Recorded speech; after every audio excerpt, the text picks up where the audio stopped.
in 1834, does anyone know how many fathers were in Jamaica? Yes, my dear? Our forefathers. Good one. That's brilliant, actually. Anybody wants to make a guess? None. Absolutely none. They're a bunch of breeders. None. In 1834, when slavery ended in Jamaica, we had no idea, absolutely no concept of fathers. So I'm proud of you. We had none. Now I want you to listen very carefully. I want us to compare ourselves with the United States because that's what you do every day when you get up. You go on the internet and you look at how hard your life is compared to other people. So I want to bring you up to speed very quickly. Now by 1948, we had 18% of persons in our research who were fathers within the homes of children. Okay? So that's 18 from 0, right? Huh? If you were broke and I gave you $18,000, you are a lucky man and you should be grateful. Now, stay with me. Stay with me. The United States got independence in 1776. I want to make this comparison so Jamaicans can begin to examine themselves from a point of knowledge. By 1971, we would have had what? It moved from 18 up to 23. 23% of our children would have had their biological father in their house. You understand, my brother? By 2001, that would have moved to 37%. And by 2011, if you're following your census data, it would have moved to 41. Now, the Survey of Living Conditions 2014, which is the closest data we have 42% of our children having a father in their homes. It means, therefore, if you stay with me a little bit and begin to compare Jamaica and the increase in father presence with other countries, what you would have found is Jamaica having one of the fastest growing father presence out of all the countries colonized. Are we clear? Are we clear? Can I get some aroo from the men? Because sometimes I see you on the road, you look so downtrodden, as if you have no idea where you're coming from. Sometimes your face suggests that you have nothing to be grateful for. But if you arrive at 42% by 2014, and I'm going to give you the data for the United States, which is hundreds upon hundreds of years older than you are, in 2014. But I want you to guess, what proportion of fathers do you think in the United States, what proportion of children do you think have their biological fathers living in their homes? Make a guess. 40%? No, man, we are 42, so they will be higher because they're older. No, 75 is too much. My sister? 60, no. Numbers over 60 means that the country is Catholic. All right, you're waking up. 54%. Thank you, man. Despite all the years and all the way you boast about wanting to be like them, I guarantee you Jamaica will be way past that if we get half the time. Because a lot of work has been done in this country on fathering. So I want us to begin from a point of knowledge and to appreciate what we have. Clear? Pop your hands up, all those of you who have seen a bicycle going down the road with a child on the bar, a child on the back, and one on the handle. Am I the only person who's ever seen that? Let me tell you my experience, my brother, respect. Let me tell you my experience. I have had to stop and tell them this looks dangerous. Put the bicycle in the back of my truck and put the children in. And sometimes the school turned out to be so far, I am late for work. Because the visible changes among fathers in Jamaica has been seen and appreciated by people everywhere else except where? Yard. We tough bad. We have a culture of cussing ourselves that, boy, beats the daylights out of anybody outside. So I want to tell you very quickly. I wanted to start from the point of making you understand that respect is due to Jamaican fathers. Are we clear? But I'm going to cross one little line. I'm going to cross one little line and make you appreciate Jamaican fathers more. My brother, we've just completed the 2-year study on male fertility, the first in the Caribbean. Sit up straight. You have to sit up straight. Jamaica is the only country I have found where men who are virgins get jacket and mind the pitney. I want you to talk to me. In the study, we found 3 young men who've never ever had sexual intercourse, and they were given the raffer. And one of them told me his grandmother, in fact, right, quite fortuitously, I did that interview with a student.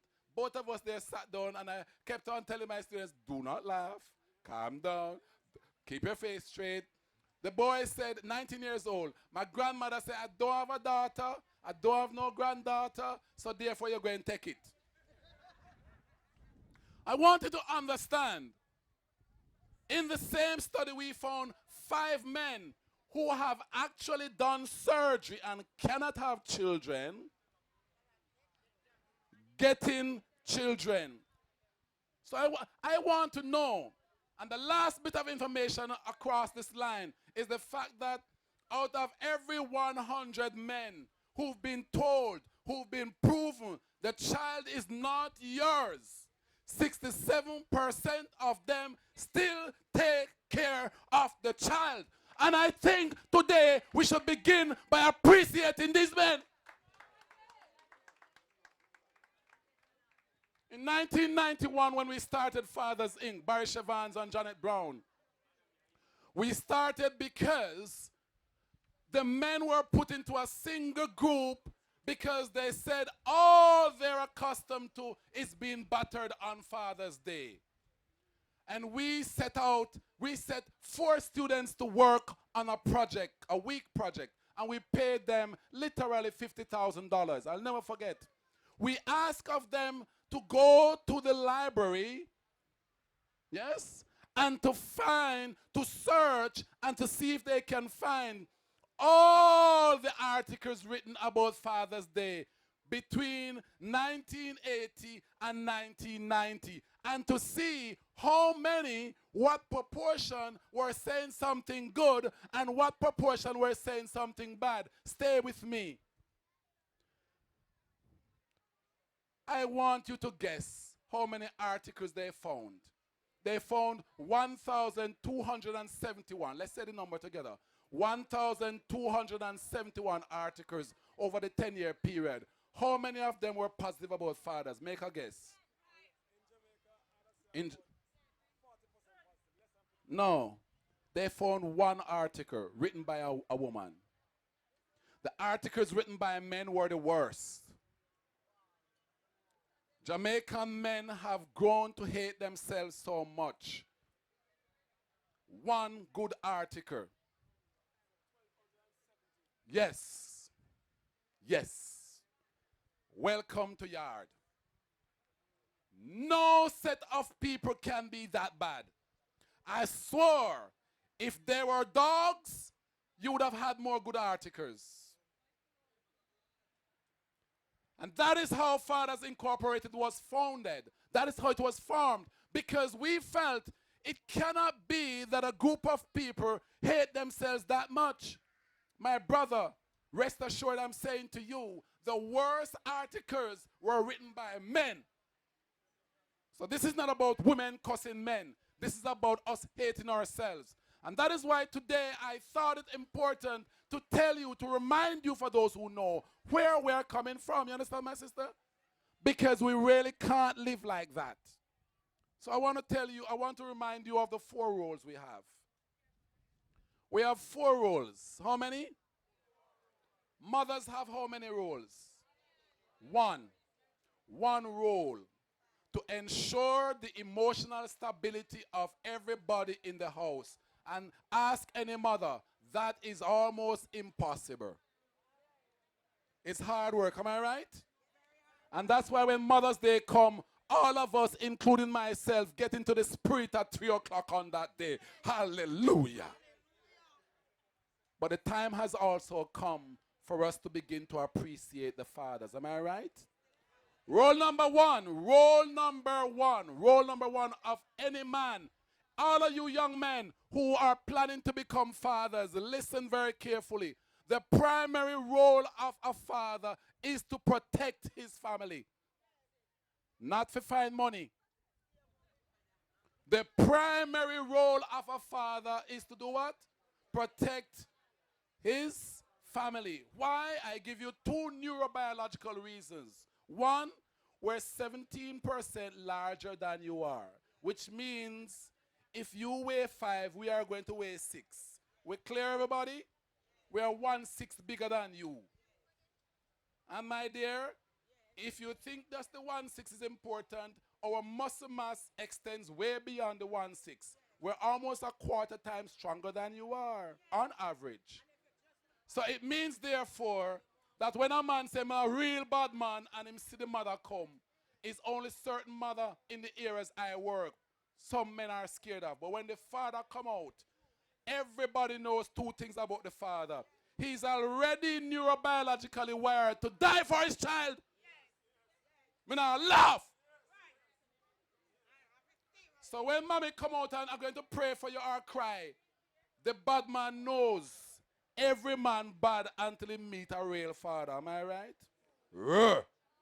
Fathers, let me hear you say, let me hear you with the sound. Ruh. Let me hear you again. Ruh. So the primary reason, that is precisely why you have problems with your woman when somebody knocks on the door and you walk in the opposite direction and say, Judith, can you kindly go? How Judith fi go if you are the protector of your family, my brother? And by the way, those relationships do not last because there's a man out on the road. We often call him Joe, who is quite happy to walk towards the door when the knock comes. So the fathers who are protectors, can I hear a roar?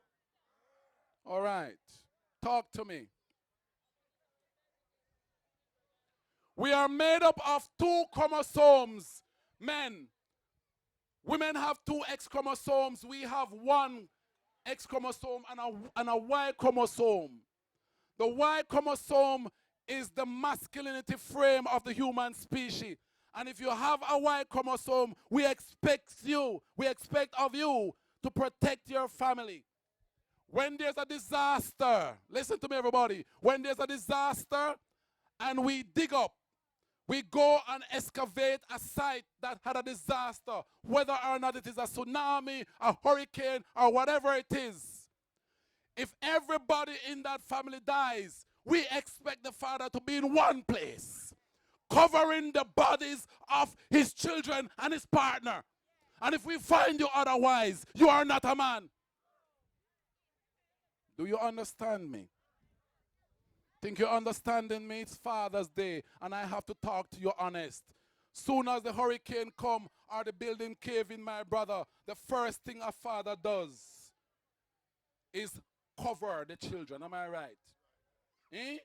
Even if them just don't cuss. Your instinct is to make sure you cover them. That's a father. So the primary role of a father is to do what? Protect your children. Now let's be realistic for 90 seconds. Some fathers cannot protect their children because in the environment in which they live, they don't tell you, say, him already are the father and you are the boy. Talk to me. Even in such cases, If a father gives up the role of protection of his children, the street will take your child. The what? The street will do what? The street will take your child. Let's move to number 2. Number 2 is provision. And most times when you can't provide, you can't protect either. So they are very close. Be very careful. But I have to remind you that ATM machines don't always work. There are some fathers who like to be ATM machines. You know what they do? Guess what they do? They come to the woman and they say, Pusey, my friend, see one $10,000 here, make it work. Work magic. May I advise you that that is not the way fathers should behave? You should sit down with Pusey and say, let's work out how we're going to spend this little money. It's called partnership. And I'm going to come back to it because that's where we're going to close in a few minutes. Listen to me very carefully, everybody. Those fathers who behave like ATM machines have the most problems in their lives. They end up at a place we call it Jamaica poorhouse. They suffer from something called emptiness syndrome. They are physically present but emotionally absent. Those fathers don't make good children. So if you are sitting here today or standing and you're always hand the money and run off and go and do everything else other than take care of your children, thinking that the money has a marker on it called magic. It doesn't work like that. Are we clear? And women, let me tell you, let me give you the data. In 2004 and again in 2014, we asked hundreds of women to rate the broke father. You know the father was broke? But he come at the yard and he wash and he cook and he go PTA and he carry the children go clinic. You want me to give you the score him get from Jamaican women? 4 out of 10 in 2004 and 4.5 in 2014. Thank God for the 0.5. We're getting better. Come, my sister. Come, my sister. Talk to me. Listen to me. But when we ask them now, the father who gives you adequate money, but he does nothing else, give him a grade 9 out of 10. Talk to me. Will somebody talk to me? 9 out of 10 for the ATM machine. And when the ATM machine, when you put in the card and nothing come out and it says, not enough cash or whatever and so forth, when he comes to the yard, I say, where the money there? And him say, you know what's me broke? What kind of purpose you serve on the earth here? And sometimes those men get the 5-star treatment. Big, old, dirty, thinking drunko. Listen to me, people. Listen to me. Listen to me. There's a major disadvantage for being an ATM machine because when that breaks down, that's the end of your life. So I want to admonish fathers to protect their families and learn to provide and work hard to provide. Role number 3. Role number 3. You ready? To be a nurturer. A play nurturer. If you go, my sister, on mom.com, there's actually a big website for mothers called mom.com. You must visit it. It will tell you there's only one area in parenting you cannot compete with a man. Playing. We have more energy than you. When we come home, the children say the papi show come. A time for ramp. That time you tired, all part of your pain you. Not to mention if you're carrying little niggers from childbearing. But the pooper can run outside and kick and pick the drop and jump over and do, not somersault, you know, pooper lick. And all kinds of stuff with the children. Mothers cannot compete. That's the one area can't compete with the fathers. Low him within one advantage, man. Not true, yes. But I want to say to fathers that if you don't play with your children, they do not develop discipline. They do not develop the sense of how to lose and yet be quiet about it and try again tomorrow. They do not learn how to win and still be gracious. Play with your children. Fathers, you have to discipline your children. You have to provide them with structures, but you also must play with them a lot. You understand me? Final four. One of the four. The fourth one. Listen carefully. 25% of gunmen's sons will become gunmen. Did you hear me? Let me make sure you can see my face, those of you around here. 25% of fathers who are gunmen, their children will become gunmen. You understand that, my brother? Huh? It means it doesn't matter how bad the profession of the father is, the children will want to become like that. So you would owe it to your children to stop doing evil if you're involved and to do good, because 75% of your children will follow you if you're doing something good. You understand me, my brother? The other day I sat with a gunman. For those of you who know me, you know I work in the area of violence. I sat with a gunman and he told me, boy, doc, me, I do everything to take care of my pitney them, you know. Me have to kill every now and then, but you don't know. Me say, no, me not done know none. And when I gave him the statistics, I said, I'm going to tell you the statistics and I'm going to find you a job. And if I see you again, you tell me what you have to kill people every now and then. And today he's a farmer. I tell you, we at Fathers Inc., we try. Today he's a farmer, my brother. Man is a farmer and the man is making money. And I say to him, don't bother shift from zone 1 to zone 2 now, which is to get out the money, you know. We are talking, we are family. Because you know some man, they never have money yet, never have legal money. You used to have illegal money, and now him have legal money, he might use the legal money like when he used to have illegal money. You understand, my brother? So we have to teach them. But now he says to me, listen carefully, he says to me for the first time, his daughter invited him to school on Careers Day. Because ask any gunman, ain't nobody taking you on Careers Day.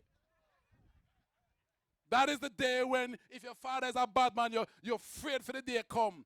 Because they're going to ask, and what is your father? You can't find out. You can't find no word at all to tell. When people say, my father is a fireman, my father is a doctor, and they say, and your father...